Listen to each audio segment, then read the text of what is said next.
Well done, Capacity Crowd. Good evening. And good evening to you, whether you're listening on podcast or watching on YouTube. Welcome to this week's edition of Life's a Pitch TV. I'm Mark Murphy, and let me say a big thank you to our sponsors for getting us on air. A big thank you to our main sponsor, DPS Tech. A massive thank you also to our other sponsors, All About Hearing, marketing company Ginger Pickle, Forward Floors, Come Hither Design, the Hudson Group, Sound 4 Pro Audio, Venue 16, Fred Olsen Logistics, John Keeble Cars in Bramford, the Dove in Ipswich, and from next week, the sofa will be sponsored by DPS Tech as well. Yes, we are just expecting the sign to be built ready for that for next week. Let me introduce you to the team. It's Terry Butcher. It's Russell Osman. And it's Phil Ham from twtd.co.uk. Rich is on technicals. And can you give a big shout for Mark, who is part of our team? He's not been very well the last week, so if you say, get well soon, Mark. All the best, Mark. He'll appreciate that very much indeed. He's not been so well. Now, this week, we are absolutely thrilled to bring you a very special man, a real star of Ipswich Town and many other clubs as well. Would you give a big Capacity Crowd welcome to... It's only Marcus Stewart, everybody! Marcus Stewart! One Marcus Stewart! We're walking along, singing a song, walking in Stewart Wonderland. There's only one Marcus Stewart! One Marcus Stewart! We're walking along, singing a song, walking in a Stewart Wonderland. Marcus, welcome to the show. What a welcome. Yeah, lovely, yeah? We've heard that a couple of times before. Yeah. And I've got my gloves on as well. We're going to mention the gloves a little bit later on, and I'm proud to say I've still got my originals from back in the day. They're a bit holy now, but they still come out from time to time. Look, welcome to Life's a Pitch TV. Who knows what's going to come from Terry and Russell? You know them both very well. And of course, Phil Ham has probably interviewed you a few times over the years and thrown a few googlies. So are you ready for the next hour or so? Yeah, of course I am, yeah. Well, actually, I'm quite happy because Away Day Beers have been in touch, and not only have they been in touch, they've sent us some. So I've got some IP118 beer, Ed Sheeran beer. I've got a bottle of the Beat beer. I've got some Hoppy Robson. I'm drinking some Kieran McKenna Artois. And Marcus, I've got a can here of Marcus Brewitt beer, everybody. Marcus Brewitt. So how does it feel to have a beer named after you? They sent me some last year, maybe this time last year, and I like my arse. Winter times I like an ale, and summer times being a Bristolian I like a cider now and again. So I thought I'd give it a go. You're not sure, are you? But actually, it's really nice. It's got like a sweet taste to it. I really like it. If I lived closer, I'd buy more. I'll just order online. Well, I know Josh is watching. Josh is watching, Marcus, so he'll probably send you a box. Josh has done great for the charity. He's done a lot of stuff, you know. Donated a certain percentage of his beer sales on certain games when fans go there. So he's been a big supporter of the Derby River Foundation. So you know, I really appreciate it. He knows that. And how are you at the moment? How are things with you? Yeah, I'm fine. You know, we've got a lot of events coming up. Nothing's, you know, to be fair, I haven't given an update. It's almost been 2 years now since I've been diagnosed. I was diagnosed 2 years ago in January the 6th. So just over that time. In terms of progression, not loads really. I mean, you know, 6 months ago, I had a little tiny use. I would say out of 100%, I had probably 30 or 40% use of my arm and my hand, you know, be able to grip something. Now I've got about 10% use of it. And it's starting to creep into my right arm and my right hand. But I have full use of that. But as you can imagine, in cold weather, you know, most people's hands get cold and it's hard to use them anyway, but it's even worse for me. So, you know, that's it for me. The progression in 2 years is just creeping into my right hand, but I can use it. So, like I say, I'm lucky because it's pretty slow with me. So hopefully in my time there'll be a cure, and with everyone fundraising and everyone raising awareness, we've got every chance in the world, you know, with the rugby community getting involved, and now hopefully get the football community involved as well, because that needs to happen. I know lots of town fans are very keen to support you with an event here locally, and I know there's lots of talk on your message boards, Phil, about that.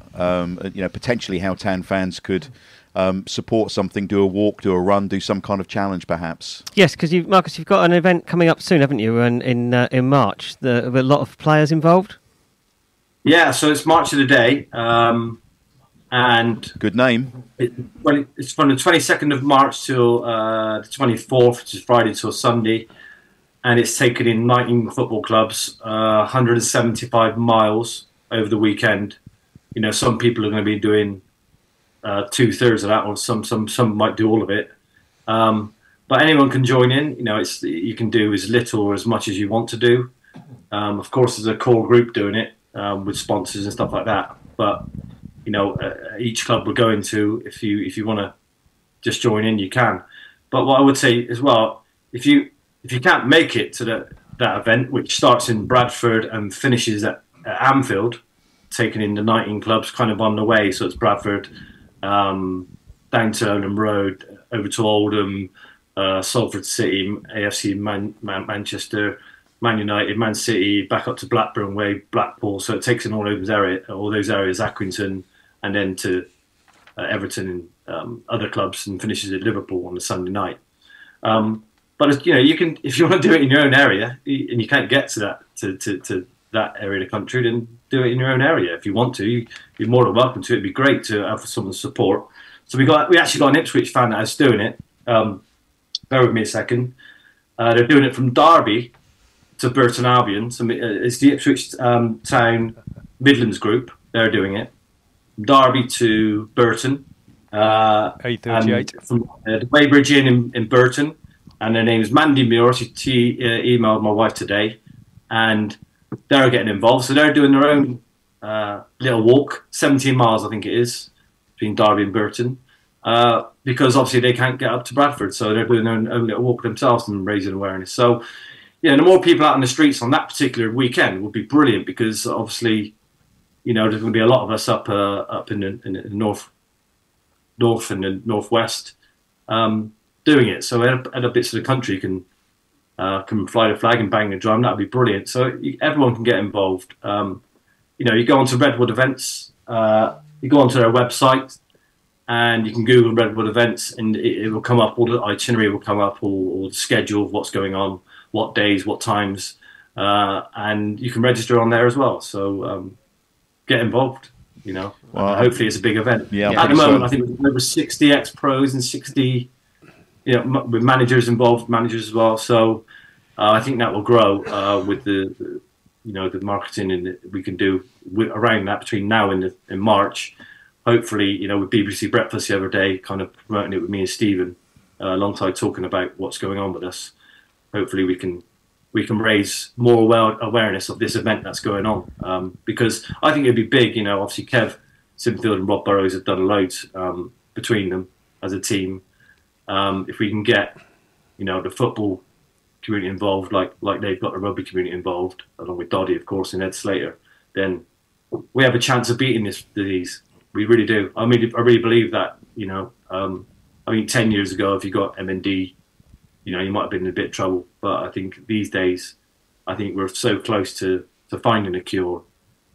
We just need more investment to help the scientists to get to the details and get to the nuts and crannies of what's going on with MND. If not a cure, some sort of treatment that will extend life by years and not months or days. So we can only do that now. So hopefully, in our time, everyone's contributed to that, and everyone eventually will be part of the cure, whether you raised £1 or £1,000.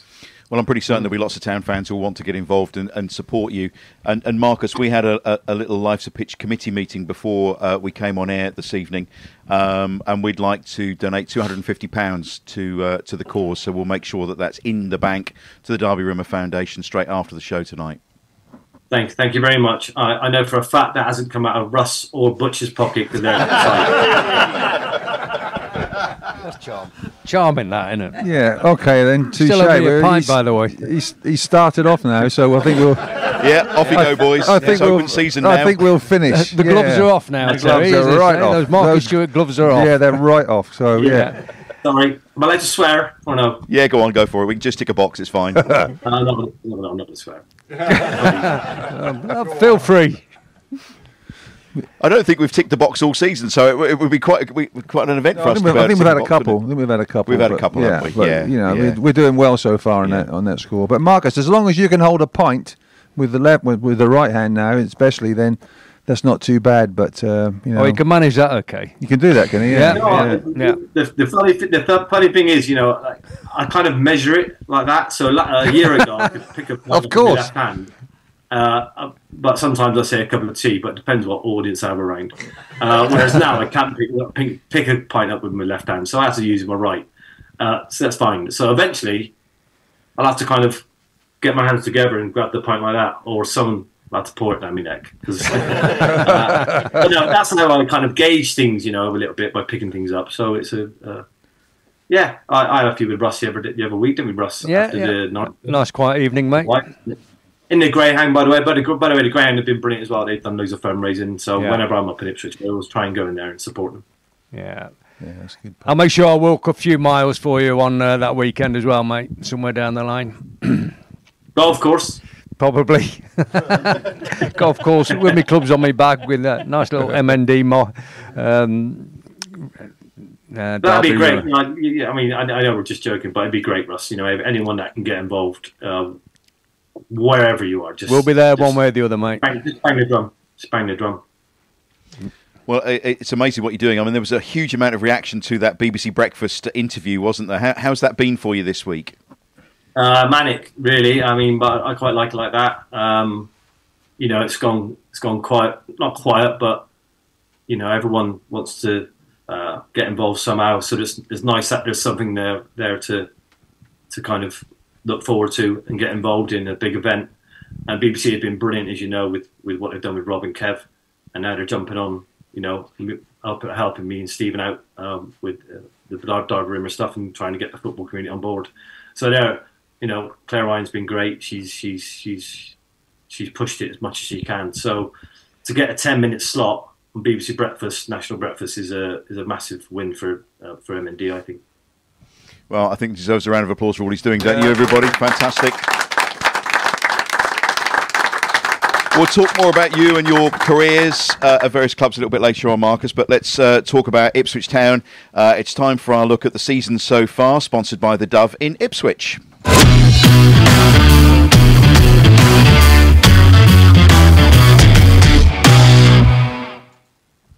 Last episode we covered all of December. It's nice to have you back, Russ, by the way. We missed you last episode. I just remembered that in the script. FA Cup action, Phil. Yes, I think, you know, we went through relatively easily, really, in the end. 3-1 away against the League Two club. I think that's kind of what you want. You want, you know, the team was switched around a bit, but still using quite a number of the first team regulars. People like Sammy Morsey, who obviously is suspended for the next two games, so we'll need to, otherwise wouldn't have a match until I think the 27th of January. So yeah, I mean, we went ahead, didn't we, fairly early on. The own goal, which was, I think, not just an own goal, it was an own assist there as well, I think, because it sort of hit two people on the way through.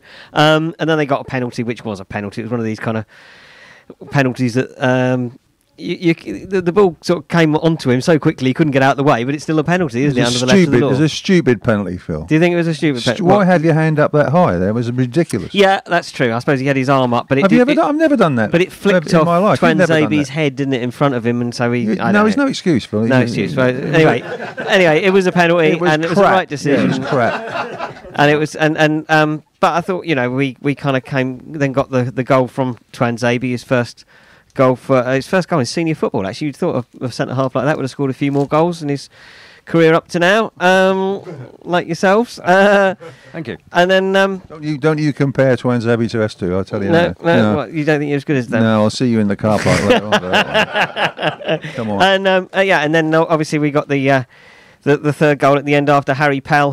Harry Pell is a walking red card, isn't he? Every time we come up against him, it's a surprise when he doesn't get sent off. So this time it was less of a surprise that he did get sent off. Arms swinging, you know. And then the goal at the end, Jack Taylor taking it off Gerard Buabo's feet, who clearly wasn't particularly chuffed because he thought he was going to score his first senior goal. But, 3-1 in the hat. And then the draw with Maidstone. Which is now on telly, isn't it? Which is now on BBC One, yep. 12:30 kickoff on the 27th of January. And I think a very good opportunity for us to qualify for the fifth round for the first time since 2007. What odds will it be? 100 to 1 on or something like that? Something ridiculous, I should think. Yeah, I mean, I think obviously we'll play a very junior team in that, I would imagine. Do you think the whole change, 11 changes? Something like that, yeah. He won't field many players. He's risking, but having said that, throughout this period, we've got not too many midweek games, have we? So he might want to just sort of keep it a bit more, keep people kind of ticking over. A few new faces, Phil. Yeah, we get a chance of an appearance. Well, we could have new. I mean, obviously we've brought in two players, haven't we? And one of them made an appearance on Saturday, Sarmiento, and the other fellow will make Lewis Travis will make his debut on Saturday. Is it not a bit like Luongo when Massimo Luongo joined this time last year? Yeah. Everybody was saying, well, I wonder if he's going to fit in. I wonder what he's going to do. But look at the impact he had. Yes. And you sort of hope that Travis has that same impact or pushes the others to compete better because there's more competition in there in the middle of the park. Yeah, and I think also he's brought in for his leadership qualities. He's been captain at Blackburn. I think Tony Mowbray made him captain at Blackburn, and I think you get the impression reading between the lines that him and the current manager there don't get on too well, because you don't send your captain out on loan, do you? Unless there's some kind of underlying thing, I think. So I think he's been brought in for that side of it. He's obviously kind of a bit more of a bit of bite, adding a bit of bite to that midfield, I think, and in Sammy Morsey's absence for the next couple of games. But also, I suspect it probably means Dominic Ball will be on his way, don't you? He's not really. You don't really see where he's going to get a game if you brought in another player in that role. Could be. What we actually need, and I'm sure everybody here in the capacity crowd would agree, is someone to come in like happened a few years ago from Huddersfield and arrived at Ipswich Town and made a fantastic end to the season possible for us. Marcus Stewart, we'd like you cloned, please. Maybe a slightly younger version, but we're looking for you, someone like you, to come in now as a striker and push us up into the Premier League. But they're so hard to find, aren't they? Yeah, I'm sure Kieran's looking for someone because I think, you can do all the pretty football, but when it comes to putting the ball in the back of the net, you have to get the right person in or the right people. Back in our day, of course, it's me, John O'Scoey, Richard Naylor. So I think you need 2, 3 or 4, if you want a good push. But, you got to trust in Kieran in the current regime because they've done a great job since they've been in. So I think it'd be a case of they have to get the right person. It's not like it's going to be a panic kind of signing.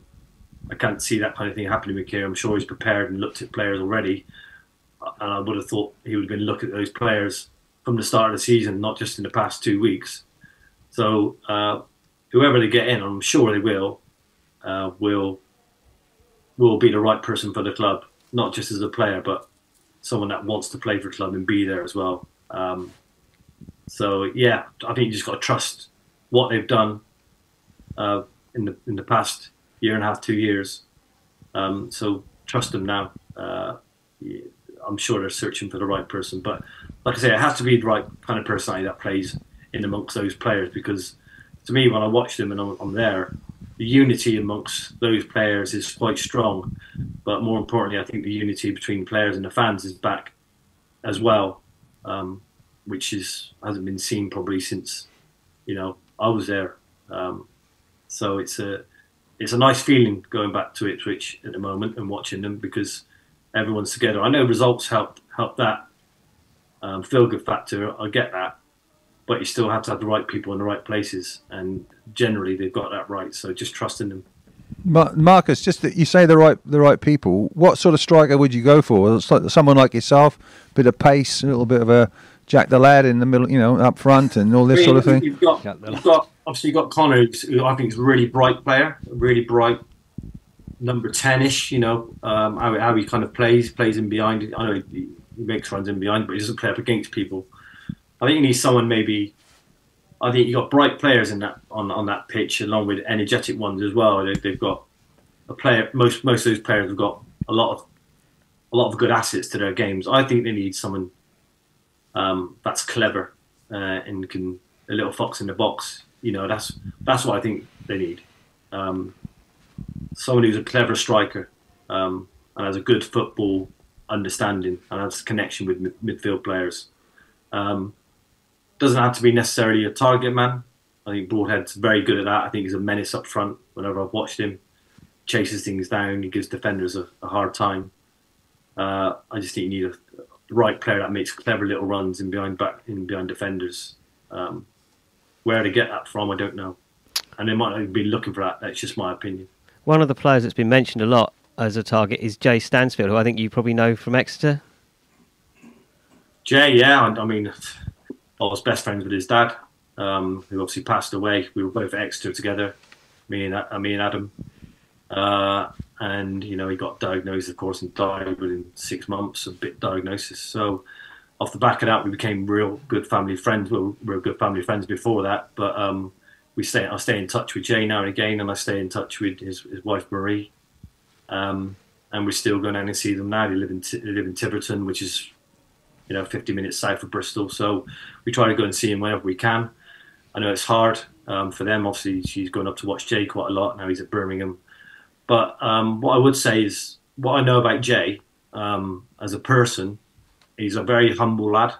And he hasn't got sucked into the system yet. What I mean by that, he's kept his feet on the ground. It's not about cars. It's not about houses. It's about football. It's about the money comes with the success, and he doesn't see it the other way around. So if Jay was to come to that club, and I've watched him play, I remember watching him when he was about 17 years old, and he scored a couple of goals for Fulham. They just get sent the videos, and I looked at them, and the finishes are just natural, little chips over the goalkeeper as he's coming out. You can't coach that type of thing. He's just got a coolness in front of goal. But I wouldn't say he's just a 6-yard box goal scorer. He could score from outside the box as well, like he's shown with Birmingham a couple of times. If he went to Ipswich, personally, I think he's proved himself at Birmingham, and I think as a team player, he will fit into that club very well. Personality wise, you ain't got no trouble about Jay. He will fit in. As a player, he's very clever as well. He's not blessed with. He's not slow. He's a strong runner with above average pace, but he's not lightning quick. Raheem's Sterling lightning quick, but he's got a good engine on him. He's got a heart like the size of a drum, and I think he's a young lad, and I think he's learning his trade. But he's a very clever football player, very bright. Marcus, you're not his agent, are you? You're not his agent at all. Or? No, I'm not. But I'm just saying what I see. No. I can't speak highly enough of him as a person, and I think he's got. I think he'll play for England one day, and I believe that. I think he'll play for England if he stays clear of injury. I think he will play for England. Don't tell him that, because I don't want him to. But that's what I think. Well, I'm off down the bookies now to put some money on him signing for Ipswich. So yeah, wow, you've sold him to me, Marcus. Unbelievable. Well, strikers. You know what they're like. Your favourite player was Gary Lineker. But I looked at your record, and it's a hell of a record that you've got. Did a bit of research on you. Gary Lineker never had a booking, but you've had several, and you've had 3 red cards as well. It's just so you didn't follow his sort of attitude, but and every time you got sent off late in the game. Were you knackered or something, or you just want to you just wanted to get in the bath early? You know what? Look, this is serious, right? When I was young, I knew that Gary Lineker had never been sent off, and I kind of did try my hardest to be that. I did. I actually did. I tried my hardest to be that. I tried my hardest never to backchat the referee. I know it's all frustrating sometimes when you think you're hard done by on the pitch. But I did, and I did. Gary, sorry, Butch, but I looked up to Gary as a player. I don't know him as a person. Do you know him as a person? What's he like?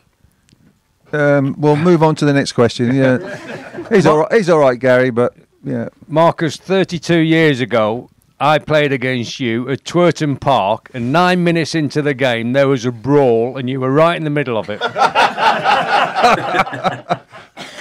Yeah. And you beat us 4-0. Listen, you know what it's like sometimes, Russell. It's City Rovers. It just happens, doesn't it? Rivalry is fueled by the fans, and the rivalries to the fans are fueled by the players a bit. So I think there's a bit of bravado there as well, just to kind of show the fans you care a bit. But yeah, I don't remember that. Proper derby though, mate. That was crikey. Yeah, they are good derbies. Yeah, they are good derbies. They're aggressive, and they're, as a player and off the pitch, you know what it's like. It kicks off in town. I remember we had a game against City once. It was New Year's Day, I'm not sure. It was around about that time of year, and the game was called off in the morning. And my dad had come down to come and watch the game with a few friends. So off the back of that, first thing you think of, I'm going to the pub. So we went to Bristol, into the centre, and obviously fans were having a few beers before the game and hoping the game was going to be on. And we walked into this pub, and didn't realise, but it was full of Bristol City hooligans. and I'm thinking, so I walked in, and within 2 minutes, I reckon if we wouldn't have walked back out, we would have had a fight within 5 minutes. Wrong side of the river, pal. Wrong side of the river, yeah. But, when you're young, I was only 19, 20 at the time, so I don't like to get involved in that stuff. When I go out, I just want to have a few beers and that's it. So that's what it's like there. You got to be really careful. I mean, did you get any trouble, Ross, with Rovers fans when you were around? No, they both hated me. Both lots hated me. Bristol City hated me more when I was the manager. But I mean, your first time Ipswich fans came across you was playing. I think, was it your first game for Bristol Rovers when you scored in that game? It was Twerton Park, wasn't it? Yeah, that's right. It was the year at the time before you got promoted to the Premier League. Yeah, 91, 92. Yeah. 96, it was 90, yeah, that's Milts was in the team. Jason Dezelle, people like that. Yeah. It was my home debut as an 18-year-old. It was. I just finished as a scholar. A guy called Carl Saunders, player, got suspended the last game of the season previously. He got suspended for the first 3 games. So he got sent off last game of the season before, suspended for the first 3 games of the season that I was becoming a pro. So I obviously played pre-season, and then I had the opportunity to play 3 games because he was injured. So I done all right in pre-season. The manager put me in, Martin Dobson, I think it was at the time, and I scored in my debut for Ipswich. We were I think we were 2-0 down, or it might have been 3-0 down. Yeah, I think it's 3-0 down. Yeah. Yeah, and we ended up drawing the game 3 each. I scored 1 to make it 3-1, and then Big Devon White gets a couple, and we end up drawing the game on a sunny, dusty day at Twerton Park. As you know, the pitch wasn't the best. Whether it was cold, whether it was dry or soft, there was no irrigation there, natural irrigation of the rain. And that year you went up, and Ipswich went up. So, yeah, it was a great memory. I don't remember who else played in the team top of my head. What in the Ipswich team? People like Craig Forrest and David Linnigan, Paul Goddard, Steve Whitten. Kawamia might have played. Chris Kawamia, definitely Chris Kawamia. Jason Dezelle. Forrest were in goal. Forrest was being in goal. Yeah. Dezelle was playing. Yeah. Brian Gale would probably been playing then. Scott Bellman played. Sorry. That's what he played. I don't know. So that was last time. Obviously didn't know what would happen in my career. I couldn't foresee what was going to happen in the future, and ended up playing for the best club in the country. Excellent. You've said the right thing there, as in the capacity crowd. Yep, well done. What did George say to you to bring you to Ipswich from Huddersfield, Marcus? I don't remember. Is the truth. Could you not understand him? Could you not understand him at all? Did he have subtitles or something? He didn't have to say anything to me. Is the truth. The club kind of sold itself. Off the back of the conversation with Steve in and I obviously drove down to the training ground off the back of the conversation on a Tuesday afternoon. On the way down, I had a long time to think about what I was doing. 4 hours drive, and there was nothing I could think of that would make me not sign for the club. It is the truth, because although Huddersfield were up there at the time, Ipswich had 2 or 3 seasons before where they had experience of being at the top and challenging in playoffs and being in playoffs to get in the Premier League, with obviously not succeeding. So I genuinely thought I could add some value to the club in some sort of way. I didn't know how or what would happen, of course, when I went in there, because that's how it works. It happened to be, it worked for me. The club fitted perfectly. I'm sure you guys have signed for clubs, Russ, and the club just doesn't fit for some reason. I've had that probably out of the 7-8 clubs I've been at. I probably had that 1 or 2. And I'm just glad that Ipswich was one of them that it fitted, and it just worked out. The football suited me, the players suited that around me suited the way I played, and the lads were a special bunch of people.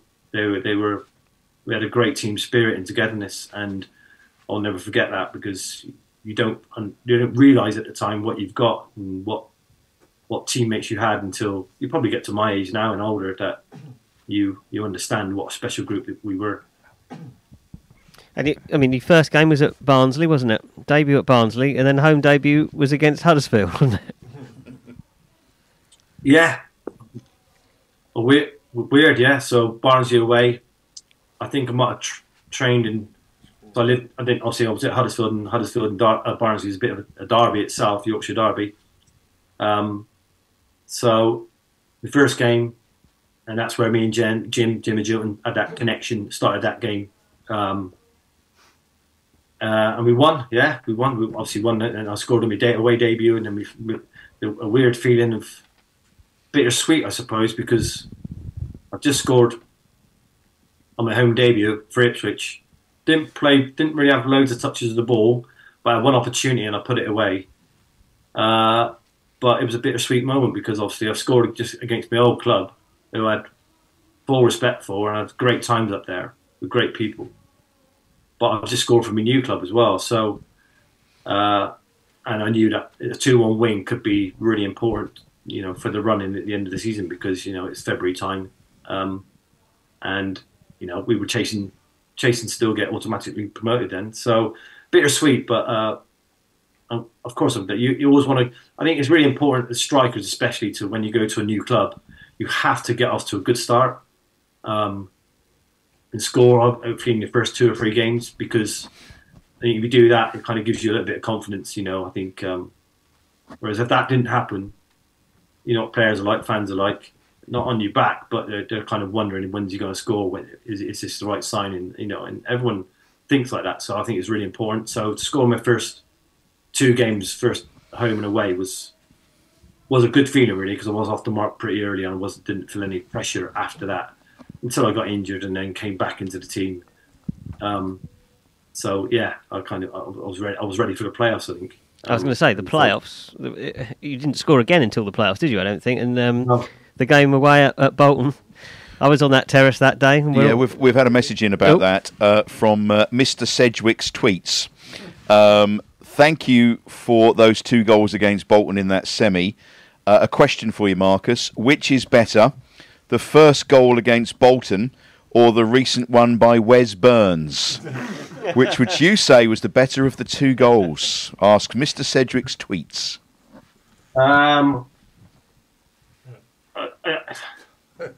Wes was a brilliant. It was a team goal as well. Not just the finish itself. It was a team goal out from the back, up front. Out wide, cuts inside, bends it in with his outside of his right foot. I would say, as a team goal, that's probably good, but the occasion in which the one I scored was obviously the biggest occasion. So they're not comparable, really. If he does that in the playoff semi-final this season, hopefully that's not the case and it's an automatic promotion, then I think his goal would have been better.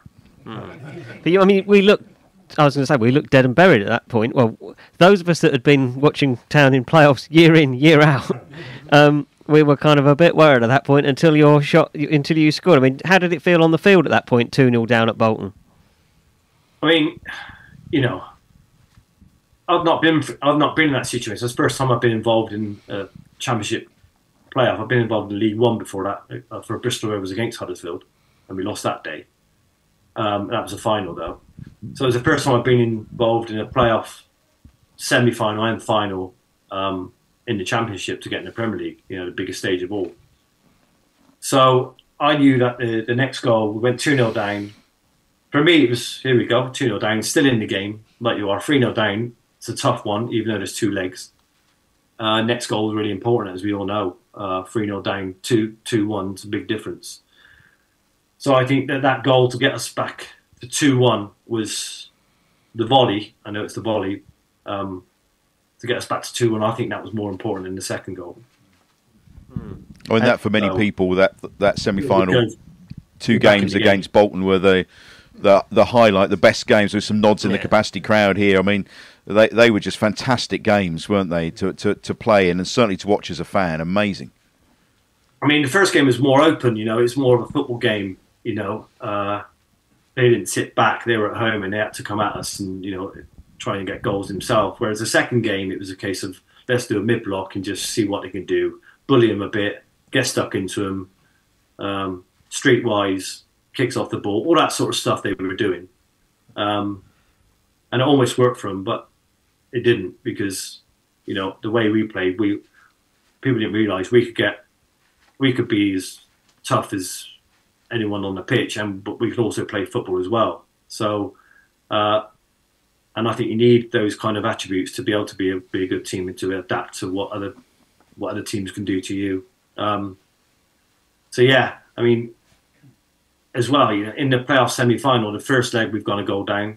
Second leg we've gone down as well, and in the final we went a goal down. So of all three legs, we've come from behind. The two semi-finals and the final, we've had to come from behind 3 times in those games to win the playoff final. So that takes a certain amount of resilience for me and belief in your teammates and what the process is, what the manager is trying to say to you. So. But yeah, I don't think weak-minded teams do that sort of thing. Who was at Wembley in 2000? Quite a few of the capacity crowd. How did that feel when the final whistle went, Marcus, knowing that you were Premier League bound and heading back to Ipswich, I think to Trinity Park to the Suffolk Showground for a bit of a party? Yeah, I don't remember that bit, but I remember going up to the party. I remember Jim taking over the microphone, and I think that's the point I fell asleep. But of course you remember the being on the pitch and taking a moment. Now, I remember just being on the pitch and just stood there, just watching everyone, and I took a moment to myself to kind of reflect on what just happened. And it's almost a relief. You're ecstatic when the initial final whistle goes. Of course, I was on the bench at the time. I was sat next to David Johnson because Martin Russo came on for me and obviously got the winner.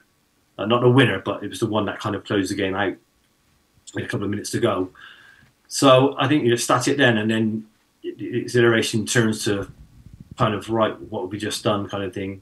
And I just remember we stood on the pitch just taking it all in and just watching everyone celebrate. I did that for about 30 seconds, but I remember that pretty clearly in my head. In the dressing rooms, I don't remember what it was like. Obviously, celebrations and champagne and whatever was coming out, I don't know, beers. And then obviously the journey home, which I remember really clearly. It was a sunny day. It was the bridges on the way back on the A. I always get the A12 and the A14 mixed up. It's the A12 and the A12, yeah. Yeah, up the A12. And just people on the bridges, on the junctions, certain junctions as you're going back up the A12, just with flags and cheering. And I always, after a game, I don't know what you guys were like, Russ, but I used to sit at the back, whether we one loss or draw, whichever one. And then I'd go down the front and I'd sit next to the driver for half an hour, maybe an hour sometimes, and just sit on my own. And I did that for most clubs I was at. I just wanted to be out of the way, and just have a moment to myself. And I sat down next to the driver. I don't remember his name now. I just took in. So I had a premium seat to see everyone on the bridges, and that's how I remember it. During that hour, Did you have a beer with you as well? You must have had a beer. Oh yeah, 100%. Yeah, there's no doubt about that. It would have been some sort of bottle, or I don't know, like Peroni or something like that. We did that bit, didn't we? Yeah, we did that. What did you do on the bus on the way back then? Well, you drink. You just used to go down to see Wheels at the front. Driver Trevor Curtin, and he would bore me, and then Russell would go down, and he would bore Russell. So, but we used to go down. If we used to win away from home, we used to go down the front and have some beer.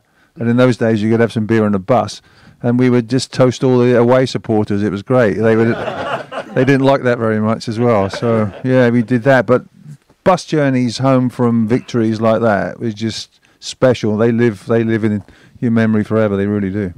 We've got lots of questions, and I want to rattle through a lot of questions that people have sent in for you, Marcus. This has come in from Carl Fuller. Hope all is well. Can you please ask Marcus what his favourite goal was that he scored for Ipswich? So could you pick one out, Marcus?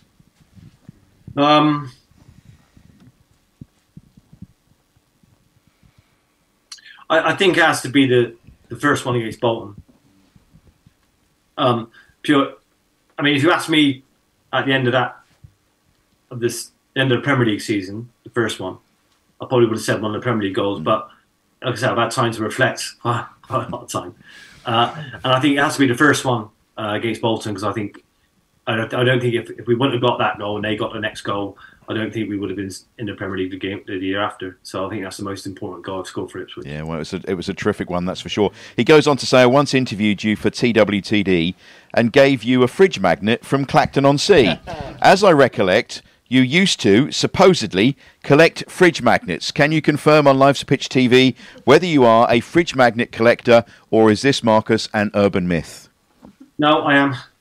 Wherever I go on a holiday or wherever, really, I'll collect fridge magnets. Yeah. Marcus, you must have a hell of a big fridge. Well, it's we didn't have, but we had to get a bigger one, to be honest. Fantastic. Didn't Jono? I'd throw the magnets away or get a new fridge. So I said, this is the fridge. And that was it. So now we've got a freezer at the top and we've got a fridge at the bottom, which is great. Works perfect. Didn't Jono mention it on some TV programme or something when we were in the Premier League, and they suddenly flew in, didn't they, in great numbers? I don't know. I mean, I'll only collect them, if I've been somewhere or if I'm at somewhere and I'll go and buy one. So I'm trying to think of my most recent one. I'll tell you, I went to Dublin about a month ago, so I got one from Dublin from the brewery there. So I've got that's one. So you wouldn't want our Live to Pitch viewers to send you any? No. Which brewery was that in Dublin? Jameson's one. Okay. Martin's been in touch. My son is called Marcus. He's named after you and wants to send all the very best wishes to you. Another one here from Andy Mack. Thank you for your career and thank you for your campaigning as well. Best wishes. And the capacity crowd might want to join in with this one from Rick on Twitter. It starts with, there's only one Marcus Stewart. Can you fill the gaps in on that? Me? Marcus Stewart, walking along, singing a song, walking in a Stewart wonderland. That's it, that's enough. One Marcus Stewart, one Marcus Stewart, walking along, singing a song, walking in a Stewart wonderland. Brilliant. He goes on to say, one of the best Ipswich Town chants ever. And by the way, he says, your skill off the pitch in fighting MND outshines the many goals that you scored for Town in your career. Really appreciative, as we all are, for what you're doing. There are gazillions of these. This is from Keith. Just tell him how much he is loved, and all of us wish him as many, many more years as he can, battling the cruel MND. Another one here from Steve. Just tell Marcus he is an absolute legend of a man, and designed for life as a fellow Bristolian. ITFC and official Bristol Rovers fan. Marcus is a massive football hero of mine, having many fond memories of his playing days. A quality striker. We're the same age as well. Us fans are all behind you with your fight against MND. A couple more here from Michael. Town legend, and I'll never forget the goal you scored in the playoff final. What a header. I was amazed how far you got off the ground. Can you ask Marcus, has he always had the ability to leap like a salmon? Yes. I worked out, but I think Butch or Oz would have worked me out straight away. But obviously in the lower levels, I was Championship first year and then League One for a couple of years, and then obviously Championship with Huddersfield. I used to like to kind of start out wide and get a run on people and kind of be on a running leap, and that's what I enjoyed, whether it's a flick on or whether it's running into space to score a goal in the box. You know, but some centre halves worked me out. Not many. Where they just go and stand on me and stop me making the run I could, and it's pretty simple in my head. And it would have been for Butch and Oz because the top quality players, international players that would have known every trick in the book. So it works for me, and I was pretty good at timing. I got the flight of the ball really quickly. Generally, it's about reactions, and I generally got the flight of the ball pretty quickly. So. No one ever coached me to do that. It just became something in my game that I was pretty good at, even though I was only 5'10" and a half. Well, that's where you're not like Gary Lineker, because he couldn't head a cue, let alone a football. So you've done it on your own back. So hang on. So did you mark Marcus then, Russell, when you played against one another? No, I played midfield that day. Oh, did you? When we lost 4-0, yeah. But Marcus scored a fantastic right foot volley from outside the far post. Malcolm Allison was manager, wasn't he? Malcolm was, yeah. Malcolm Allison, yeah. And Dennis Smith was our manager. That's why we lost. He was hopeless. What position I played that day? Sorry? Played right wing. Yeah. So he was obviously before his time. He wanted to play right wing and come in and cut in on my left foot like a lot of wingers do these days, inverted wingers. That is how he looked at it. Well, that's what he did for the first goal. You came in and sort of volley in from outside the 6-yard box. And I put it with my right foot back across goal and it hit the camera off. Do you remember them days? It used to be on TV on a Sunday, didn't it, in the southwest? Yeah, well, the other 3 goals that Rovers scored that day were all from outside the 18-yard box. Yeah, 25 yards from Justin Channing. 25 yards from Cole Saunders, that's right, and 20 yards from Mr. Taylor, the strike partner. I think mine was the only one that was just inside the box. Mine was like the corner of the 6-yard box. Oh, you're just outside the 6-yard box, but very tight angle, wasn't it?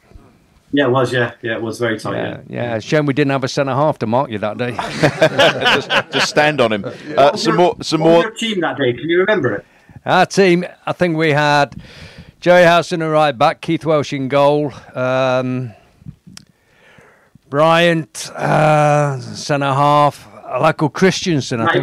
Matty Bryant, yeah, Christensen, left centre half, Martin Scott, left back. We had Andy Cole up front with Leroy Rossignol, Gary Shelton in midfield. I only know this because I watched it on YouTube today.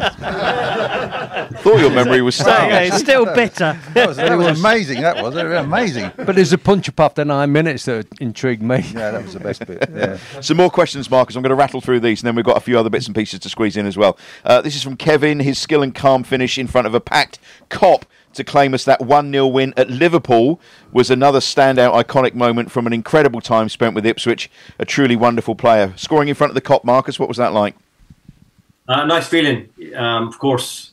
We all want to play in the Premier League in the highest level. To go at big clubs like the history Liverpool have got. So to score there was a good feeling. Especially it was a winner as well. It's not an FA Cup game. It's not a Carabao Cup game. It's a Premier League game. So to score in the Premier League against one of the biggest clubs in the world was a good feeling, and for us to win there. And the question I got, and I don't know this: have Ipswich when was the last time Ipswich won there? Before we won there? It was 94-95, and Adam Tanner scored the goal. And that's the only time Town other than when you scored, the only time Town have won at Anfield. How many times have you played there? Quite a lot, because obviously Terry and Russell played there quite a lot over the years. And, we never won there in our day. But I must say that the Kop has actually sung my name. Have they? Were you being stretchered off? No. Did they have something in front of it? No, but the fact that I gave away 2 goals, they sung my name. So there's something that Marcus has never had, the Kop singing his name, but they sung my name. The buggers, I tell you. They sang Johnny Walk's name one day after he got hit in the privates by the ball.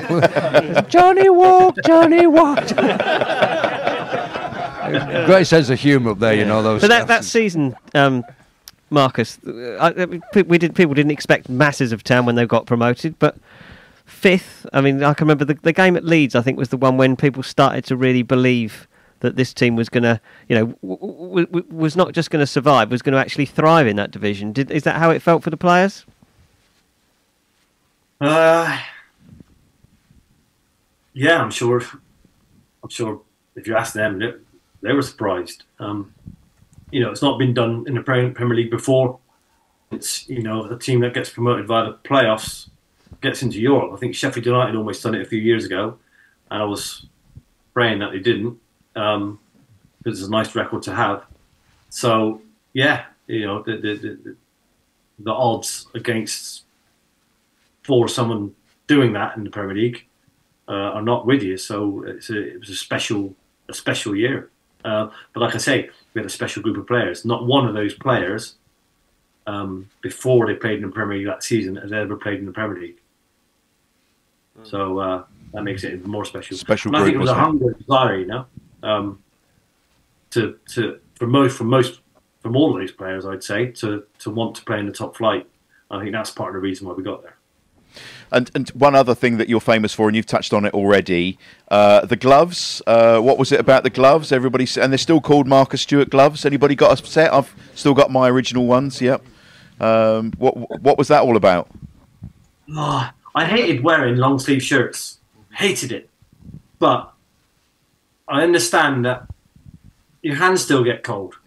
If you wear a t-shirt, your arms are still a bit cold, and sometimes, I just thought I'd do it. And I wasn't a player that took throw-ins, because I've worn gloves in training before and tried to stick a throw-in with a pair of gloves on before they put the grips on them, and you just can't do it. So I didn't take throw-ins. It wasn't going to affect my throw-ins.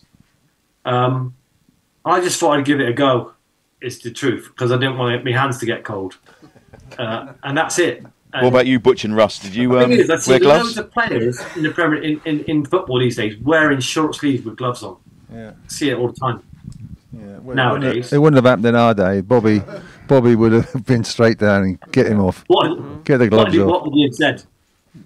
He would have. What would he have said? Well, I can't repeat what he would have said. To be honest, but no, we didn't get those.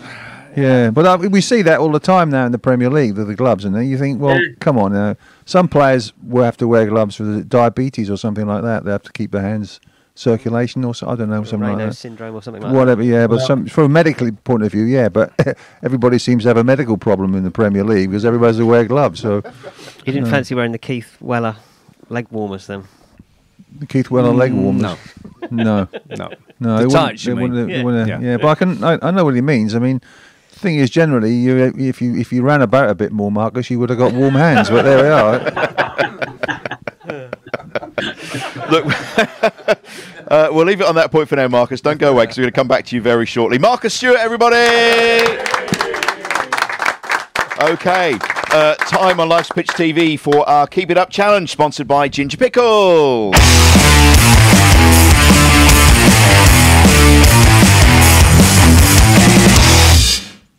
Now, clearly, Marcus is not in the studio with us this evening. So we are looking for a volunteer to have a go at the Keep It Up challenge. The man who sponsors the Keep It Up challenge is here, Tony from Ginger. Do you want to have a go, Tony, or not? Yeah, I'll have a go. Hey! Go on, Tony. Come on, Tony.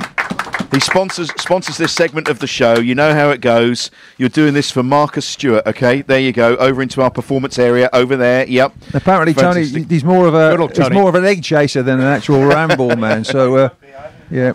Used to play rugby. Okay. Should we get a crossbar for you to kick over or something like that? Okay. So the top of the leaderboard. You'll be interested in this, Marcus. Scoey's got 79. This is in 60 seconds. He got bored. Yeah. Scoey 79. 1 foot. 1 foot. Chambo 59. Alan Lee 58. And then Connor Chaplin 52. Connor Chaplin 52. Dozza 49. The rest of it on Russell and there's one or two others on there. And the rest of us ain't any good. So Tony, 60 seconds. Terry's going to time you. Phil's got the whistle. The capacity crowd are going to count, aren't you? So come forward so you can see how many he does. Are we ready? Hold on. If I don't beat Phil, we'll match your donation of 250. Oh wow, okay. If you didn't hear that, if he doesn't beat Phil, I'm the baseline. he will match the £250 donation that we're making to the Derby Rugby Foundation. How many is that? Come on. Okay, off you go.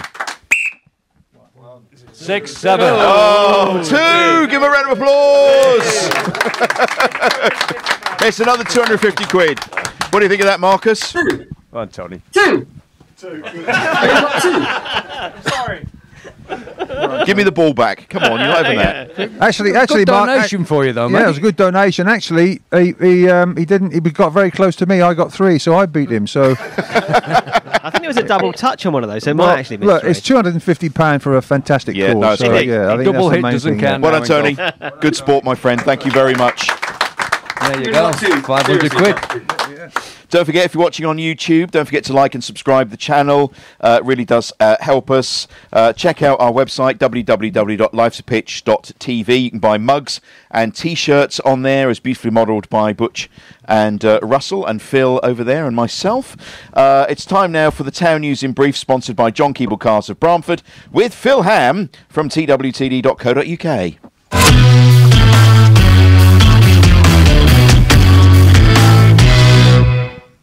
Oh, the news hat's on. News hat's on. I've been offered another news hat.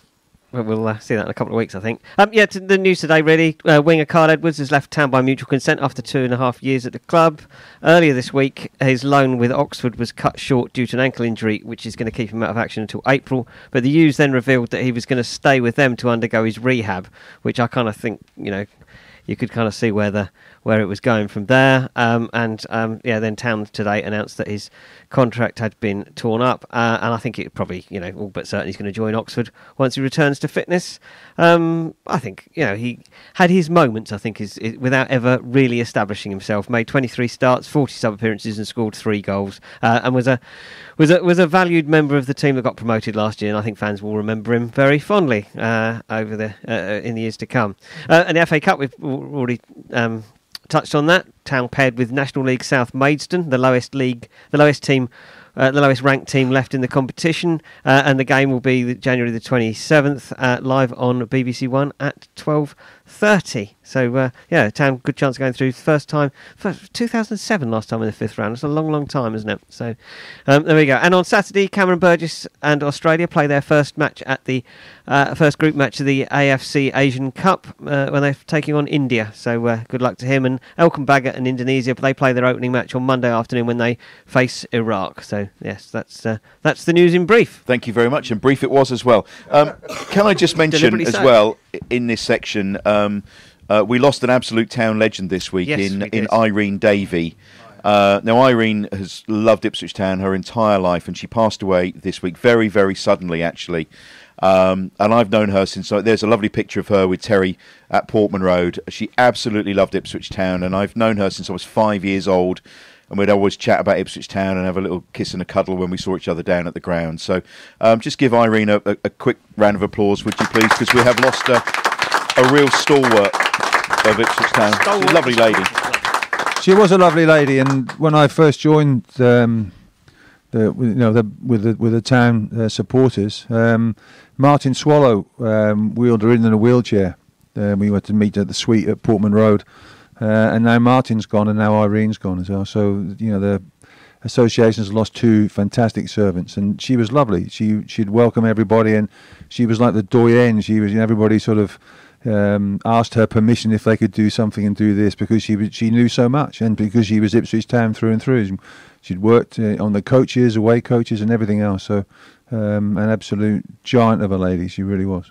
She used to work in Shanks's Bakery in Queensway, and I used to walk past on the way to school. Did you stop? Did you stop and go in? Can you tell? She's part responsible for my svelte figure that I have today, but we'll forgive her for that. You were the best customer, were you? I was, yeah. Broken biscuits, they were lovely. Habits die hard. Franz Beckenbauer passed away this week as well. Yes, he did. Shame, isn't it? Yeah, it's a real shame. I mean, absolute legend of a player and a manager as well. And I did have the chance to meet him a couple of times, and he was everything you want your heroes to be. He really was. He was perfect, great English, and he came over after 1990 in the semi-final and shook my hand and shook all the other players' hands. And he was the first person over from the German contingent, and he went straight to Bobby Robson, of course, and congratulated him. So real dignity and class. And we met again when he was the manager of the team, sort of charity game in San Diego, and he was funny. He was really good. He was just, everything you wanted a manager to be, a player to be, and a legend to be as well. Yeah, what a great man. And Marcus, Tony Mowbray, manager of Birmingham. What do you make of that? Yeah, I was very surprised that Sunderland got rid of him in the first place. So, I think Tony didn't deserve to get sacked in the first place. And Birmingham have got a good manager on hands. So we'll see how it goes for him. He was a great captain. Him and Vito were a really good partnership, of course. When in that year we in the playoffs and a couple of years in the Premier League. So I wish him all the best. He's done loads. He's done loads for the charity as well. Not just because of that, because he was a good senior pro when he played for us. So obviously I hope he does really well there. Could you understand him as well? Could you understand? He seemed to mumble a bit. Yeah. Yeah, I know what you're doing. I know what you're doing. Yeah.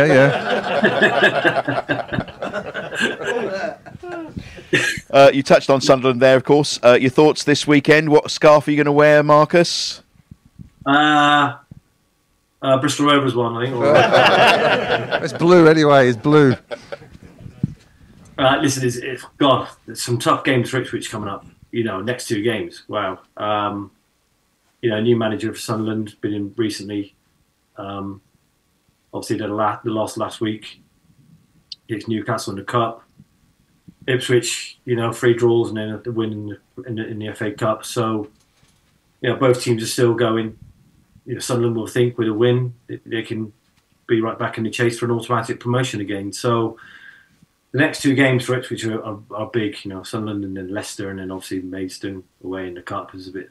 It'd be nice to go into that Cup game against Maidstone having got at least 4 points, 6 if possible, out of those 2 games. And I think that'd be a good return of 4 points.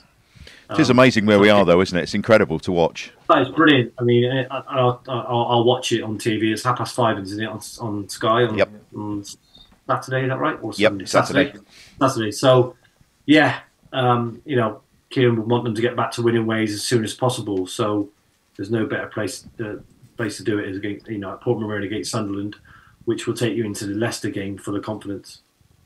Well, keeping our fingers crossed. What do I think it's going to be? I think Ipswich might edge it. Okay.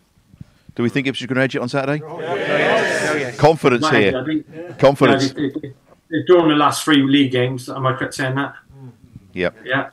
For Christmas. So, they'll be hungry to get those 3 points, and keep the teams below them, away from them a bit, because there's 1 or 2 kind of catching them. Southampton are down, obviously Leeds. So they want to do that just to take some confidence to Leicester, because to get a draw or a loss, it does affect players' minds when you go to the top of the table the week after. Yeah, I think it'll be a tight game. Ipswich to win 4-0. No, that's good. I like that. I like that. That's good, yeah. Marcus, I want to introduce you to someone who's in our capacity crowd. Chris is here. Chris Peachy. Give him a round of applause. Chris, come up to the microphone. And tell us what you found. So I went to Bury Recycling Centre. I think it was around. I should have done my research here. Late September, and I went to pass one of the skips, and there was a like a frame the wrong way round with the front of an Ipswich shirt. So when I turned it round, it had a certain number 11 Stewart on the back, and it had plenty of signatures on it. So I decided I'm going to take this home for myself. And like you do in life nowadays, you've got to put it all on your social media. Look what I've found, look, everyone. And I was getting people like offer me money for it, you know. And then I thought to myself, no, I'm going to be selfish, keep this for myself, and put up in like my little office at home. But it sort of sat in my utility room for like maybe 2-3 weeks. And I thought, well, do you know what? I contacted the club and asked them would they reframe it because the frame was pretty tatty, and they said they would. And then they auctioned it at the ITFC Foundation dinner, and I believe it made £1,600,000. Is that right? Yeah, no. Yeah, 1600 for the Derby Rimmer Foundation. Brilliant, fantastic, well done. Marcus, what do you want to say to Chris? Brilliant.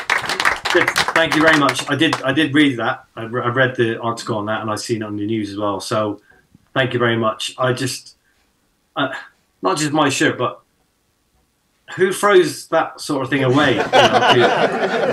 Sorry, Marcus. No, I mean, I thought the same. I mean, I don't understand that people don't see. Why would they just throw it away and not offer it to a friend? Or I just. Someone had a row with their partner. Well, it must have been, and he must have left the house pretty sharpish, and she's got rid of a lot of stuff he had. Well, I'll tell you what I have got at home. I'm not going to say the player, but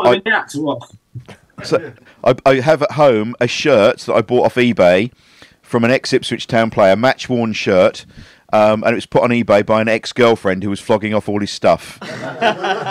One day I might say who that was, but not tonight. Get him on the show. I'm just worried. I'm just worried. Did it go for? It was about 20 quid I got it for. There's a bargain, actually, yeah. I'm just worried about Chris because he's a man that hangs around skips. I mean, you know, hang on a minute. Was it Matteo Sereni? Have you not got, you know, real life or something else somewhere else? Anyway, look, we've got to move on because we're really running out of time. We've run out of time lots of times this evening, but we're going to keep going. It's time to have a look at what happened to ITFC on this day, brought to you in association with Fred Olsen Logistics.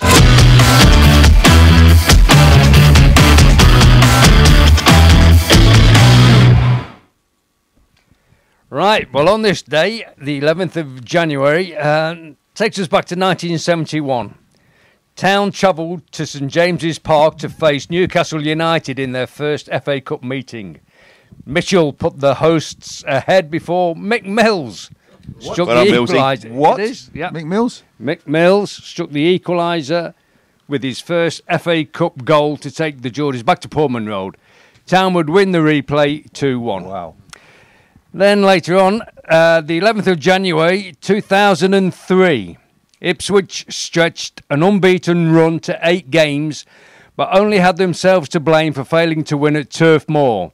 Spaniard Pablo Cunago put Town ahead before going off after a clash of heads with future Blue Drissa Diallo. Yeah, I remember that game. Yeah. Oh, my goodness. And that's it. That's all that happened on the 11th of January so far. Well, it gave us our opportunity to mention Mick Mills. Still waiting to get him on the show, everybody. Yeah. Keep asking. I think we should get a petition. There's a petition coming on. Yeah, we get him on. But we'll have to have a booster seat for him. We will indeed. Time for the Man v Fat results. Marcus, these are lads who are trying to lose weight by losing weight and playing football.